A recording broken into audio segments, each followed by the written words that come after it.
Hello, I'm Avery or Hazel or Kylie. You can just pick one. I don't care. Hello, I am Lily, and do you ever just wonder what's going on inside their head? No. Uh, Welcome to the From the Roll Closet credits, pod. movie's over. Yeah. Welcome to the From the Closet podcast. Today we are covering Inside Out. This is part of our journey to eventually cover every Pixar movie. I don't know if I want to count how many we've covered because it's like at least a few. At least five. You sure? I'm not sure if we've made it to five. I know we did Up, Turning Red, Soul, and Luca. And then Okay, yeah, Wally would make it five. yeah, And knew then it. we've At done least Cars five. one, and then we've done Cars 1 and 2. So at least seven actually. Um, There could be something we haven't thought about, or we could have just counted all of them after we said we weren't going to count all of them. But whatever. yeah, yeah, whatever. Lily, could you spin the wheel to determine what our viewers Oh, can so we're come back spinning the for? wheel already? While you Yes. do that, you can say what the other ones is. Yeah. This wheel will determine what you can expect from us next Monday. However, tomorrow you can join us for The Dragon Prince Book 1 Moon. Um, And next week, you can join us for The Secret World of Ariete awesome. and shit, I scrolled all the way. Inhumans season 1. Yeah. Um, God, Inhumans was just not fun. But But didn't you just put this on the wheel like a little bit ago? yeah, I did.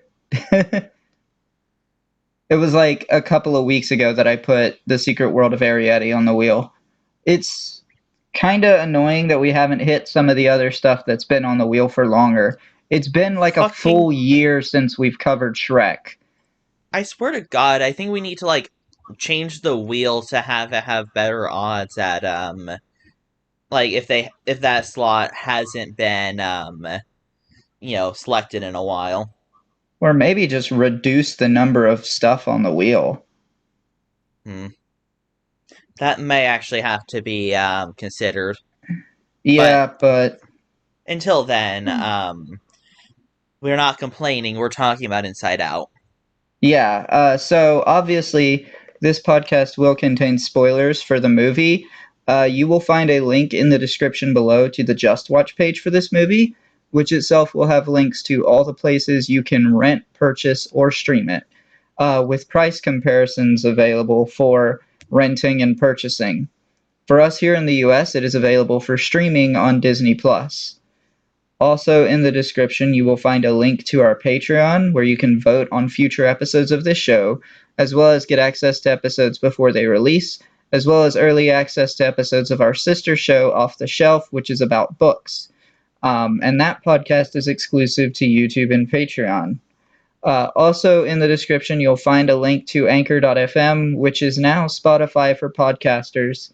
And that page will have links to every platform you can listen to this podcast on, as well as links to our Instagram and Twitter, where you can be notified whenever we release a new episode. But with all that being said, please get out if you would like to avoid the spoilers because we are going to discuss this movie now. So, how did you first see this movie? I'll be honest, I forgot. All I Um, remember is that I seen it. Maybe I saw it in theaters, maybe I didn't. Hmm. okay, so I'm pretty sure this movie came out in 2013. Um, I didn't watch it when it first came out. In fact, it would be several years. I want to say I watched it on a whim in 2017. Um,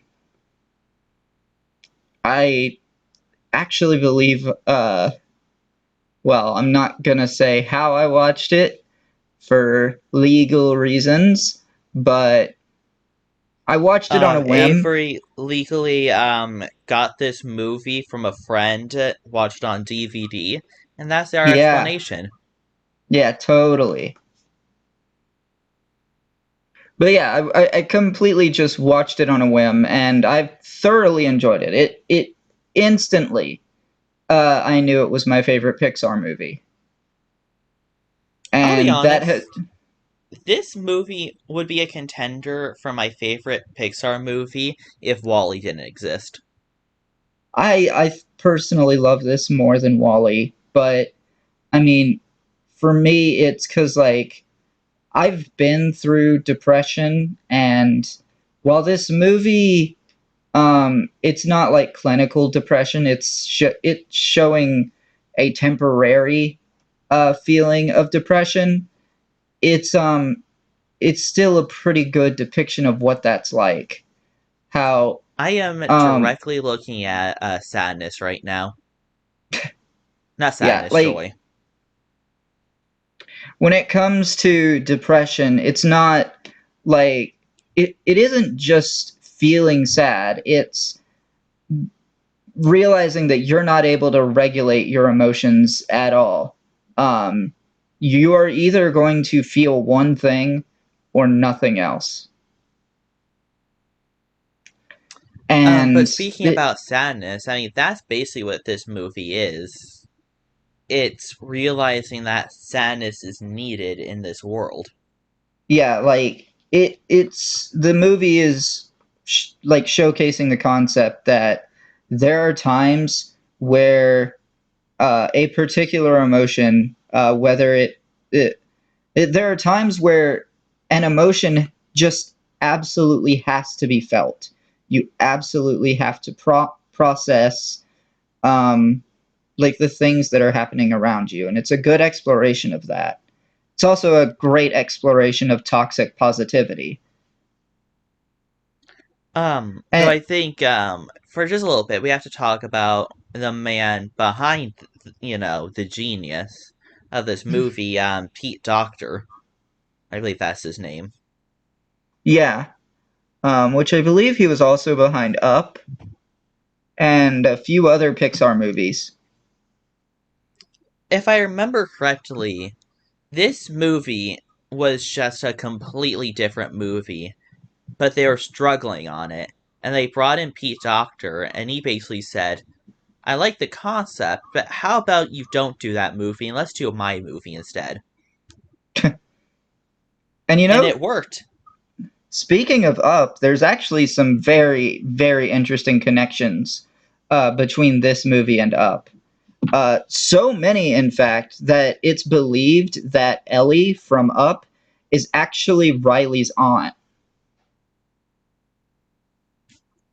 That's an interesting theory. Yeah, well, reasons for that. For one, in their house in Minnesota, when Riley's like running around and playing, you can see a picture of Carl and Ellie. And then there's also a literal memory orb showing Carl and Ellie's wedding. Which, like, why the fuck would she have a memory of their wedding if she didn't actually know them? Well, actually, wait, yeah. Hold on. How could. Well, I mean, despite this movie being made by this movie is mostly accurate to what's going on inside your brain. There Yeah, are some mostly. things though. Yeah, like anger actually being its own separate emotion. I was just gonna say how you can't form memories that early in life.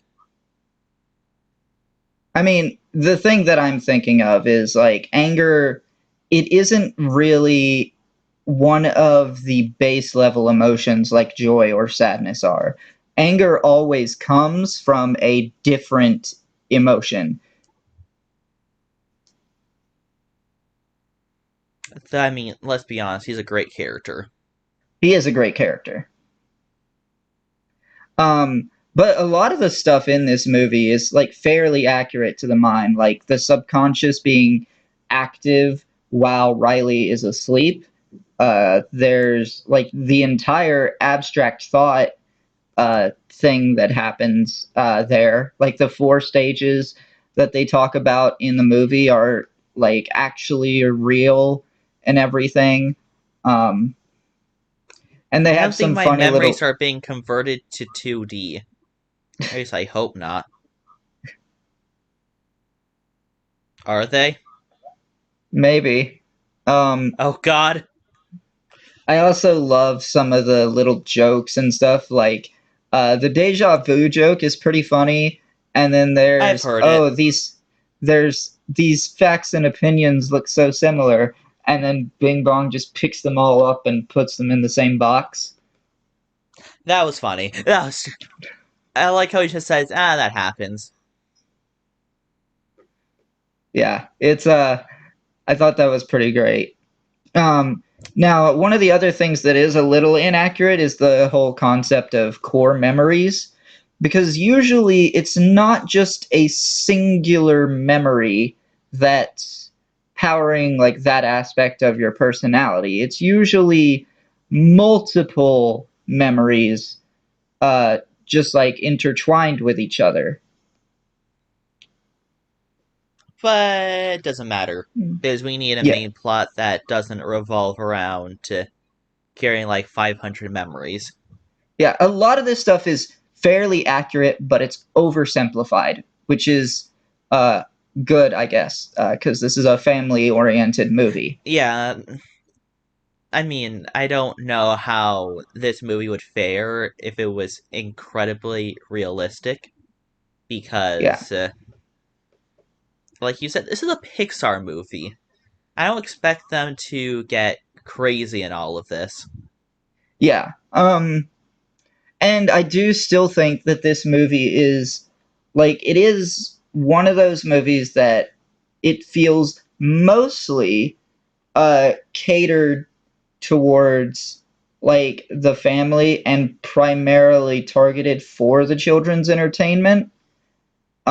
I've talked about how I feel like Soul is truly the only movie that Pixar made specifically for the adults. Honestly, Soul is Inside Out on steroids.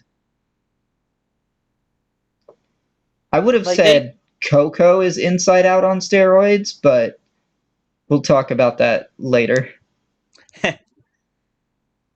Though, I think we can't go through this movie without at least brushing on Pixar's trend of, but what if this has feelings?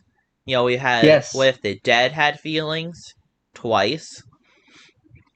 What But if now, cars have what our feelings? What if feelings have toys? feelings? Yeah. What if our feelings had feelings? They This don't. is getting so meta.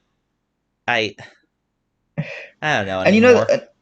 another thing someone's pointed out is how like memory is always like the concept of memory is always a theme in Pixar movies, or at least somewhere within a Pixar franchise. Sometimes it doesn't show up until the second or third movie, but it is very much often a thing.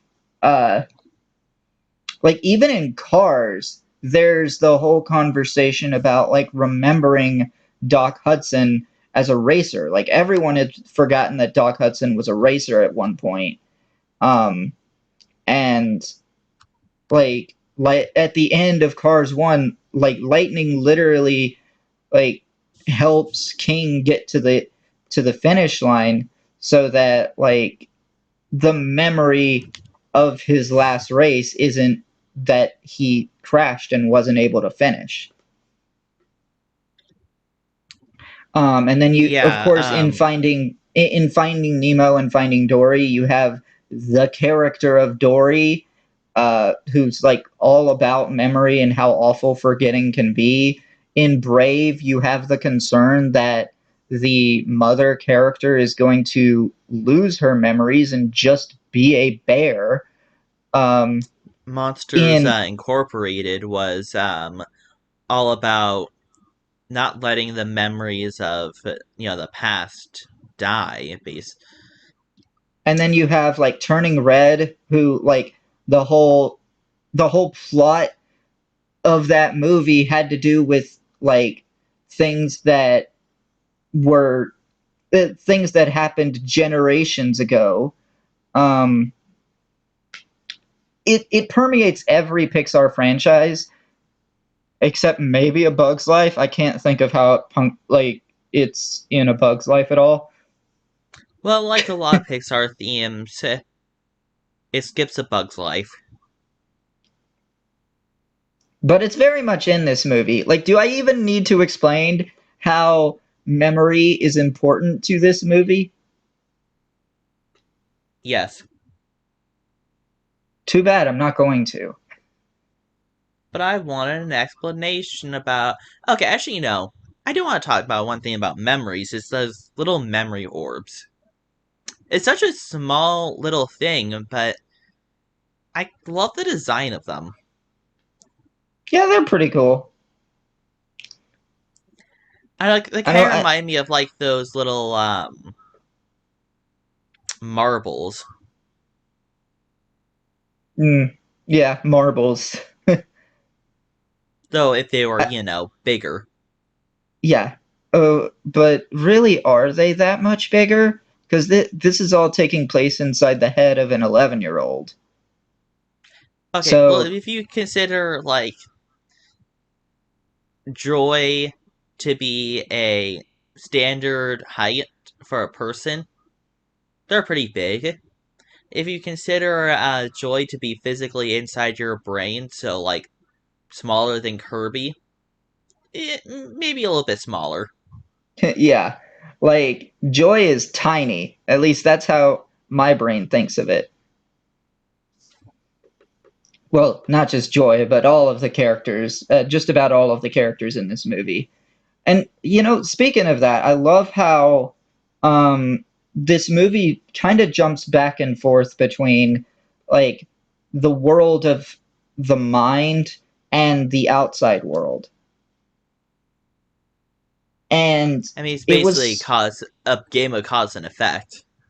yeah, it's something interesting that was actually being talked about when the Emoji Movie was first coming out because Why? it from what I understand, the one of the criticisms of the Emoji Movie was that it was supposed to be like kind of like Inside Out, but it didn't really showcase the outside world uh, anywhere near as much as Inside Out did. Now that you say it,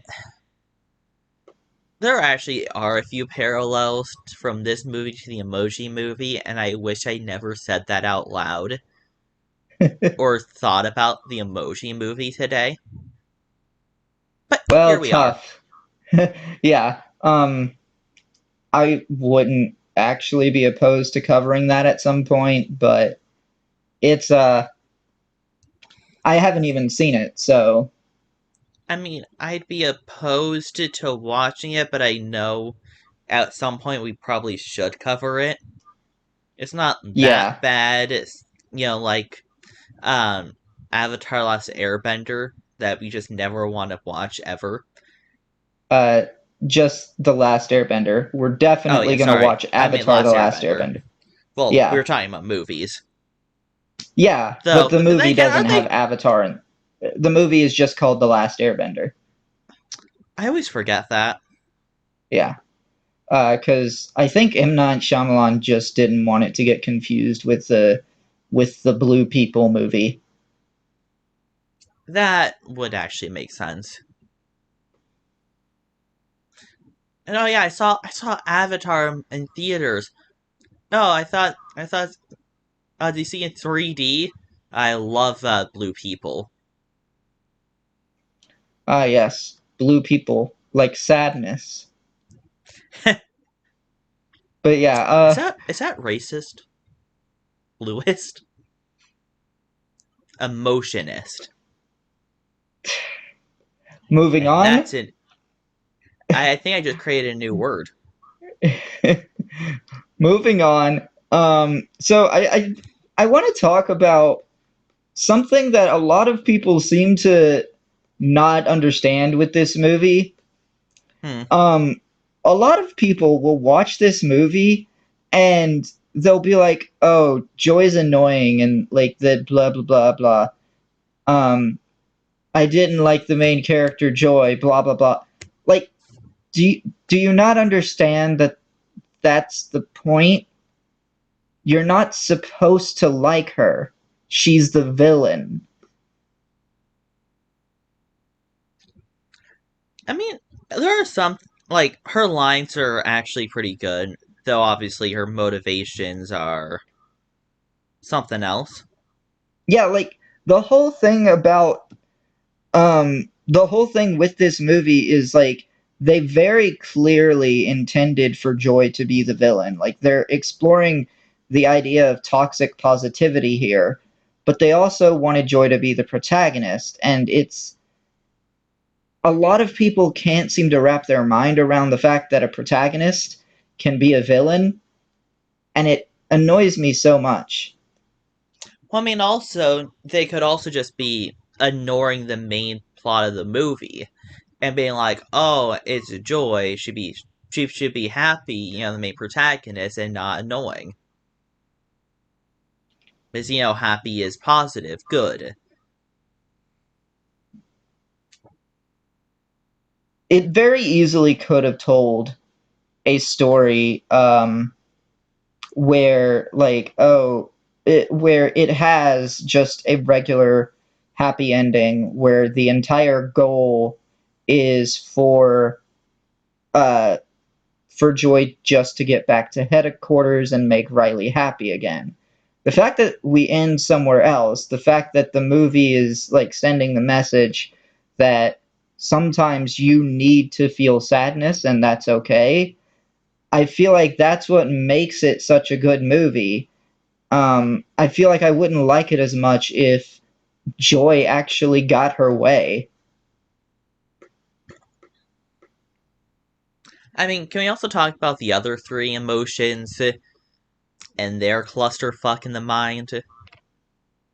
Yeah, so I find it a little bit interesting how sadness. I find it a little interesting how Joy just intrinsically understands the value of disgust and fear, and when it comes to sadness, doesn't understand the value of sadness at all. And then with anger, she's just kind of like, yeah, anger feels very strongly about things.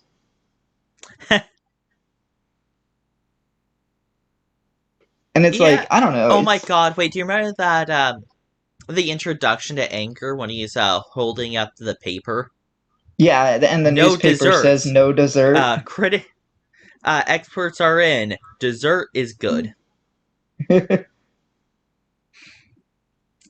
I just love, like, always the love small dessert. details they put in that. I always love dessert, and the fact that I'm an adult means that I get to eat dessert whenever the fuck I want. Oh my god, I remember like a post on something. It's like, I'm an adult. I'm gonna eat an entire cake. Oh god, this was a mistake. You know, now that I say it, I really want some frickin' ice cream. I think I'm gonna Well, you buy don't some ice get cream. ice cream. I think I'm gonna buy some when my food stamps come in again. But speaking of food, broccoli on pizza. Yikes. Yeah, what the fuck? Okay, I swear. it's not I have just my that. They only have one flavor, and it's that. yeah, like what why is that the only type of pizza you serve? You don't even serve cheese pizza? What the hell? Also, why does everywhere look around them seem less like a pizza place and more like a bread place? I don't know. Also, why the hell did Riley's family make the choice to move to the car break-in capital of the world? Because a new job. Yeah, a new job where you'll get your shit stolen from inside your car. Hmm. I mean, you get your shit stolen almost anywhere. It's just especially common in San Francisco. Also, when did you say this movie came out? I want to say it was 2013. Might have been 2016. It's one of the two. That's a big jump. I know it's one of the two for sure. Are you sure about that? Yes. It's 2015. But regardless, this movie, it has a lot of things in it that I really enjoy. We haven't even talked about the score at all. I freaking love the score to this movie. All Um, throughout recording, I've actually been like the main theme, or I guess you would call motif. It's just been circling around in my brain. yeah, the main theme, which is actually called "Bundle of Joy," uh, and the rest of the rest of the music in this movie was composed by Michael Giacchino, who also did the music for The Incredibles and Up and Doctor Strange. Hmm. The music in here, it has a very airy feel to it. Very magical, you know? Something like that, yeah. Yeah, it's a very I mean, it makes sense. This is a world that technically you've known all your life but never known at the same time. All There's these also, concepts are known to you, but you never seen them in this way. yeah. And I feel like that's something Pixar does well, because like, um, Toy Story was like an exploration of what happens to toys when you're not in the room. Like you know about toys, you know what they are, and you know there are times where you leave the room and they're just lying around doing nothing. Or are they? Fucking Yeah, Spyro. I'm looking at you, Spyro. yeah. Iron All my Man right next to him. amiibo are in the next room, and they're probably plotting my demise as we speak. Um, Um, literally, my Joy Disney Infinity figure is staring me down in the face while I cover her movie. I didn't even know Joy had a Disney Infinity figure. Yeah, so does Anger. Anger's right over there. I only have two. I hope those aren't the only emotions that have figures. That has all the emotions. Interesting. Which, I mean, if I'm being honest, I have like one skill like unique to them, and then they're just the same. But if I wanted to complain about that game, I do so on a different podcast. Yeah. I'm kind of wondering if okay, maybe you'll be able to answer this. Has Kingdom Hmm. Hearts ever touched this movie at all? No. It's Wow. actually it's very rare. They only touched Pixar in three, and that was for Monsters Inc. Oh, and Toy Story. And obviously, they Interesting. haven't gone much beyond that. Yeah, I imagine they've also like never once touched Marvel or Star Wars. No. Yeah, didn't think so. Though they have touched Pirates of the Caribbean, so I guess they have done live action work. That's that's weird. But yeah, something else we haven't talked about is like color theory.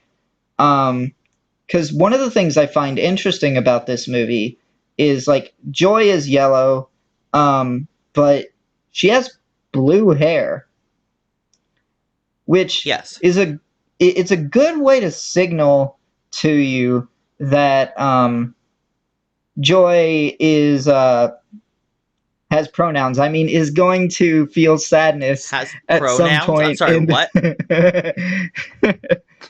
uh, Joy is going to feel sadness at some point in this movie. It's a very good way to plant that idea early on.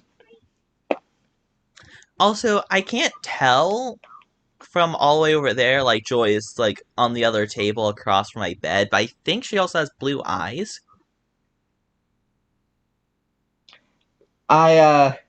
I don't I wasn't really paying attention to her eyes, so I can't really confirm that.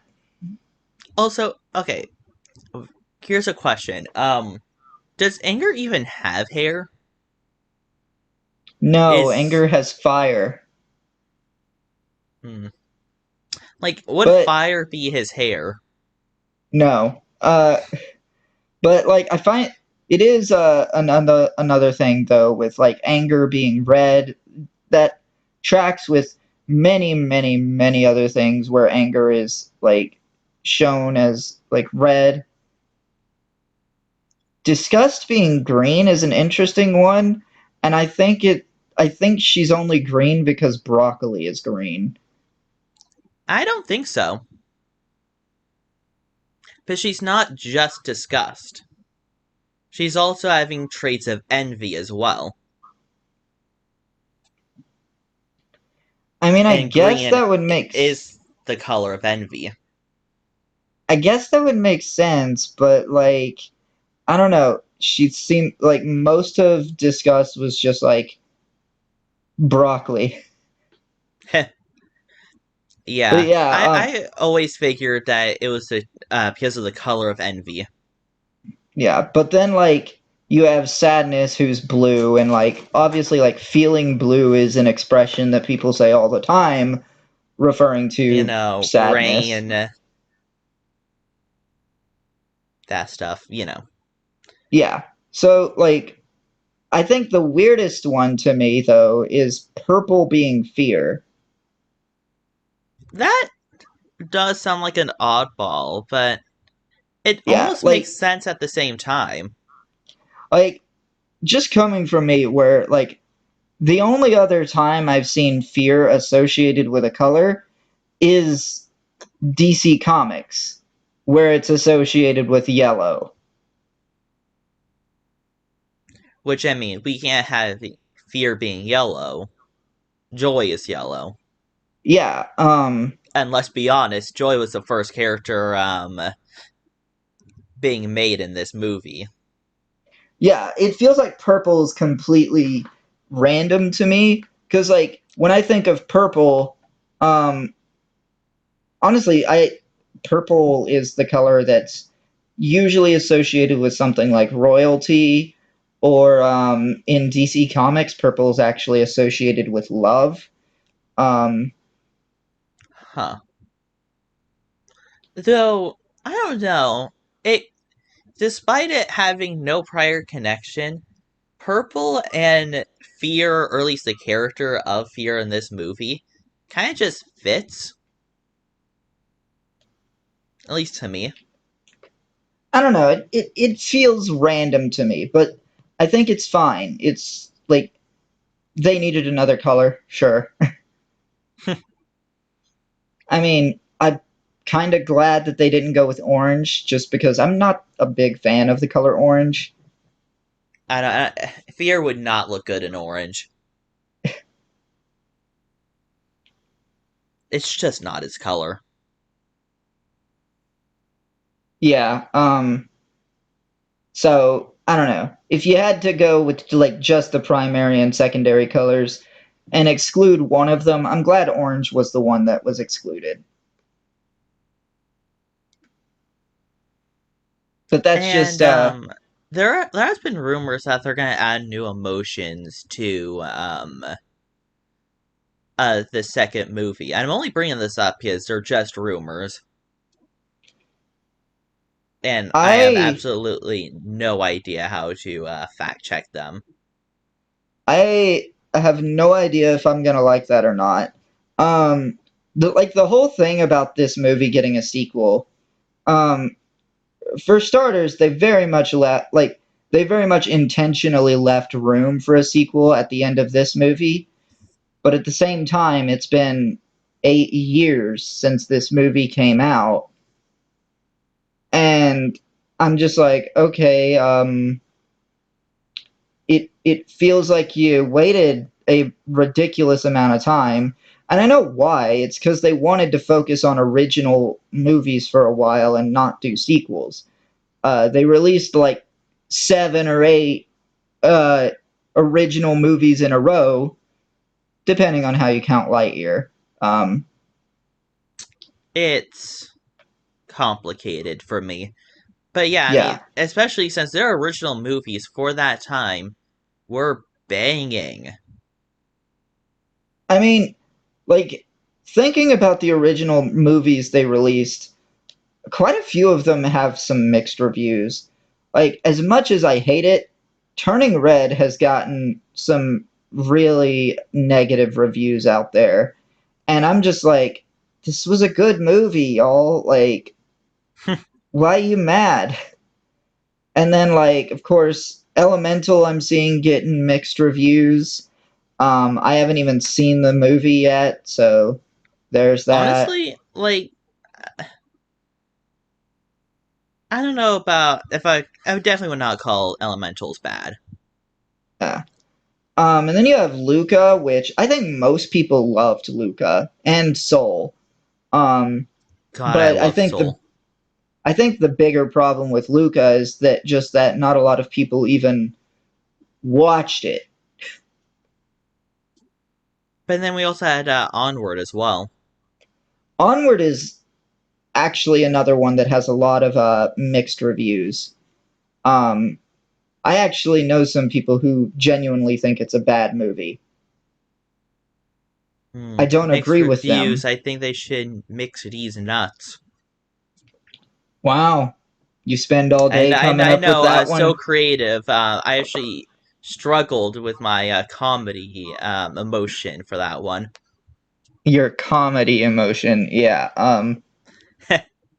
So, Don't ask. It's a real thing.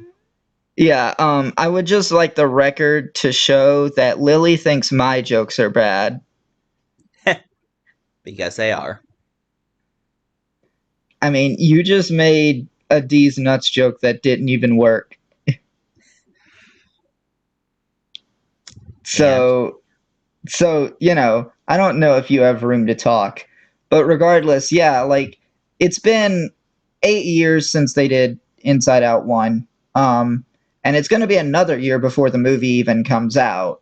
So, it'll be 9 years between these two movies, which, granted, isn't the biggest gap between the original and a sequel we've had, because we I've also seen had, bigger. yeah, like we also had the whole situation with Incredibles 2, but like that's one of the things that has me concerned because Incredibles 2 is nowhere near as good as Incredibles 1. Now, I'm not going to be the type of person to say it's Pixar's worst movie. Um, I did see someone though who actually thinks that. Like I legit know someone who thinks Incredibles 1 is Pixar's best movie and that Incredibles 2 is their worst one.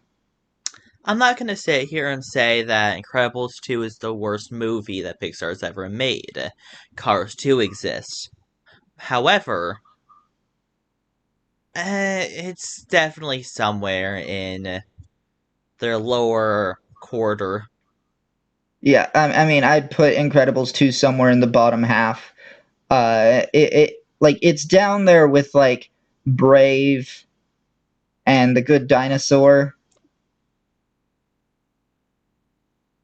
but I certainly didn't think it was that bad.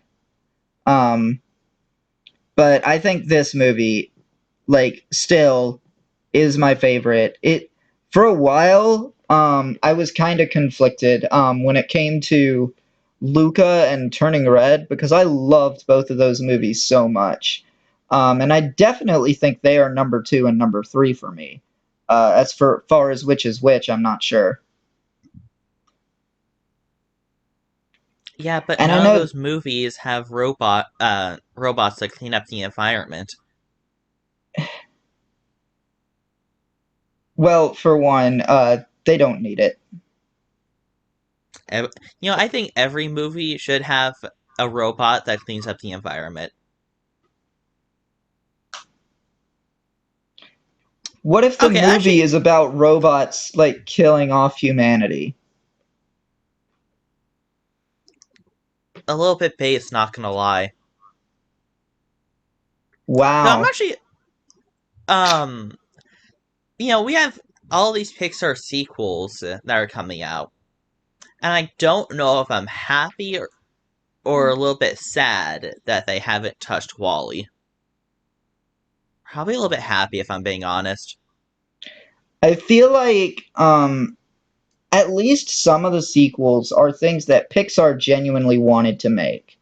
Um, when it comes to Inside Out 2, that's the feeling I get, that Pixar genuinely wants to make this movie. Um, but What when about it Finding comes, Dory? I feel like they wanted to do Finding Dory. Um, Finding Dory is actually a really good movie, in my opinion. It has one scene that does stretch believability to the extreme, but it's just one scene. It's otherwise a pretty decent movie. But when it comes to stuff like Cars 2 and 3, and I'm not even sure if I want to say Incredibles 2, um, because Incredibles 2 feels like a product of the bad Disney twist villain era. I mean, okay, when I think Cars 2, it seems like they wanted to make a spy movie, and then someone said, "What if we made it with cars?"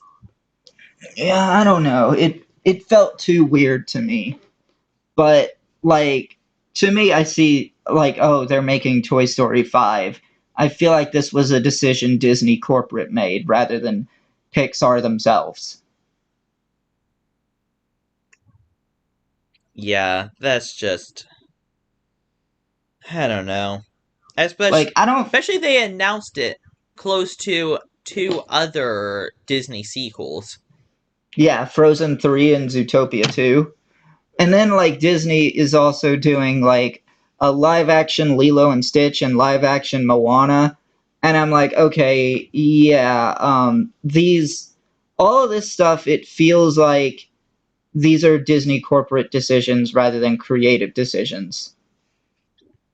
Honestly, And for a while now, I just hope that that announcement of Frozen 3 and the rest of them was just like a prank that someone not associated with Disney made. It was like all just a lie.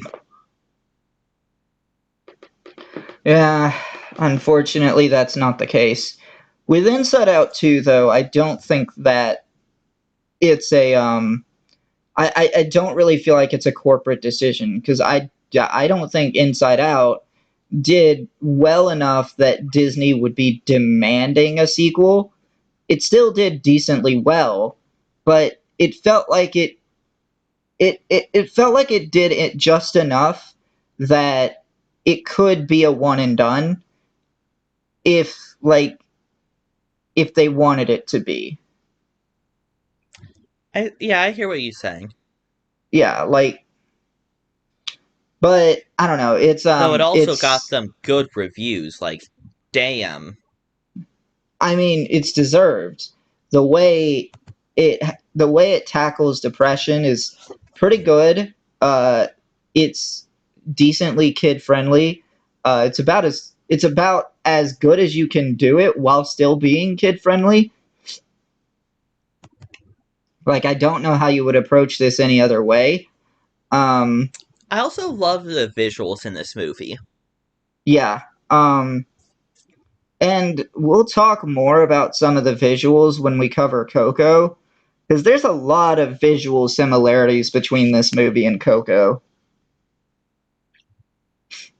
Just everything on the mind just looks like it's in the mind. Yes. Like, you just cannot.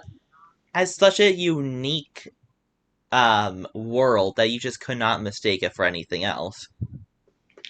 Yeah. And so obviously, like we can't really discuss this movie without addressing Bing Bong. So, I mean, yeah, Bing Bong exists. I mean, does he? Pretty sure he's Well, imaginary. okay, maybe exists is too strong of a word. He exists in the mind. It's a very interesting way to go about it, because, like, Riley remembers Bing Bong as a physical being, so, like, he's not contained within a memory orb. He's preserved as a being within her mind. And it takes him a long time to be sent to the memory dump.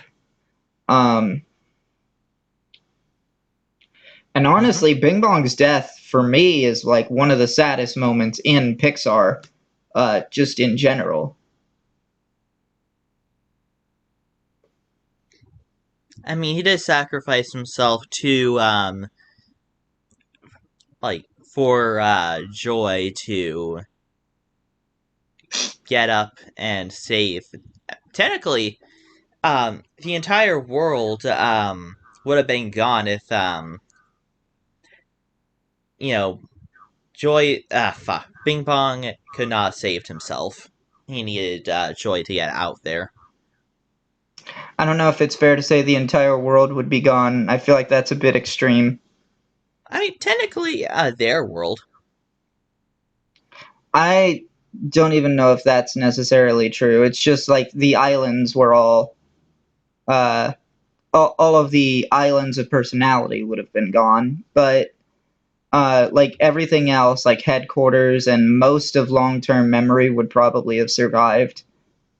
Well, technically, headquarters, would be useless because it can't get in contact with you know, I don't know how, what the emotions are doing to Riley when they interact with the control center. But Well, whatever they were doing, they couldn't do it anymore. the interesting thing is, like, the emotions don't actually control her. They just kind They of, control her emotions, really. yeah, like it colors her actions, but it doesn't control the actions. There's one scene that I think kind of illustrates this well, is like when Anger gets the idea of running away and he places it into the control board and it like actually sinks in. He says a line of dialogue that I find pretty interesting. He says, "She took it," which That like means says to ideas me, can, be rejected. yeah, like that's what it says to me. It says that she had the ability to reject that idea. So, in basic concept, it basically means, that the mind is, when Anger did that, the mind came up with this idea. However, how many ideas have you had that you're just like, yeah, that's stupid? Yeah, That's plenty. If projecting, that's probably what that would be. And okay, I'm actually imagining it as like the light bulb would just like come undone and just fall outside of the control. It's something I kind of hope the sequel does at some point, where the emotions like they come up with an idea and put it into the console, and Riley rejects it. I think that would be interesting to see. That would, yeah. Especially now because I'm already imagining the animation that would happen. Yeah, and of course, like when it comes to animation, hopefully, like I imagine that the animation in the sequel is going to be better because like it's been 9 years. It better be better. I mean, it's not like I this think is bad. It's just like Pixar has had plenty of time to improve, and like, good God, have they? I mean, if anyone needs a reminder of how good Pixar is at animating things, just go watch the scene of the father in Turning Red cooking food again. Damn, that makes me hungry. Yeah, like, that scene is fucking incredible. Though, I mean, I don't know, I like the animation in Inside Out the way it is. Like, you can polish it up, but, like, keep it that sort of wackiness that it already was. Yeah. It isn't like, say, Incredibles, where there are things that you can tell definitely that the animation in it hasn't aged quite well. In particular, I'm thinking of the scene when Jack lights himself on fire. That effect just does not look good, looking at it now. I mean, back then, they could barely get humans, so having an entire world with humans, damn, that must have been a feat. I mean, yeah, this was like 9 years. That was like 9 years after the first feature length CG animated movie, which, reminder, was also a Pixar movie. But yeah, Pixar is I don't know. absolutely setting feats out there. Yeah, like, Pixar is still an incredible studio, and I will fight anyone who says otherwise. They still make fantastic movies. And expecting them to hit it out of the park every single time is stupid. Oh yeah, And and a lot of people nowadays are like, "Oh, look at Puss in Boots too, and whatever the hell Sony's doing." This proves that Pixar's, losing their touch. yeah, Actually, the newest DreamWorks movie just flopped, so yeah, whoopsie. it's like Pixar has proven themselves time and time again. They've made so many masterpieces, and they've made fantastic movies even in recent years.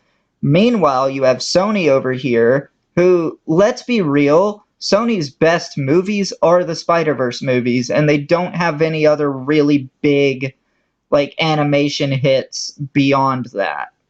And DreamWorks occasionally makes a great movie, but for every great movie DreamWorks puts out, they put out There's two other another bad Boss ones. Baby. Yeah, like, that's the reality of it. So just because they made Puss in Boots: The Last Wish, which supposedly is really amazing, I've never seen it. It is Like, really amazing. like that doesn't mean DreamWorks is suddenly on the level of Pixar or even close. But No, that's my take. sadly, just DreamWorks victories are flukes. Yeah, like they have a number of pretty decent movies. I very much enjoy Kung Fu Panda, the How to Train Your Dragon trilogy, even though two is kind of weak. Um, and then like, uh, well, why can't I think of anything? Shrek is pretty good, but the sequels don't quite do that much for me. I thought Although you'd like Shrek 2 more. I know a lot of people love Shrek 2 more. I don't. Oh, okay. Yeah. I can't remember if you were in that camp or not. Yeah, I feel like most people say Shrek 2 is better than the first one, but I've never agreed with that.